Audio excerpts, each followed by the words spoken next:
Marami ang nag-aabang sa gagawing press con ng teleserye version ng Linlang na ginagampanan nga nila Paolo Avellino at Kim Chiu, na hindi pa nga nag-umpisang ipalabas ay pinag-uusapan na, ngunit sa ngayon ang pinakahihintay ng lahat at excited silang marinig ay kung ano na ang estado ng relasyon ng tambalang Kim at Paolo. Matatanda ang nag-umpisang malink sila sa isa't isa nang dahil sa Linlang na pinagtambalan nila, at iyon nga ay nasundan ng isa pang teleserye na Tagalog version ng Korean novela na What's Wrong with Secretary Kim. Sa ngayon ongoing pa ang taping nito, samantala marami ang naghihintay sa kung handa na daw ba silang magsalita tungkol sa kumakalat na intriga laban sa kanila.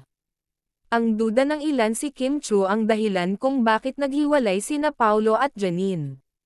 Ang iba naman may haka-haka din na kaya rin naghiwalay sina Kim at Sian ay si Paolo ang naging dahilan.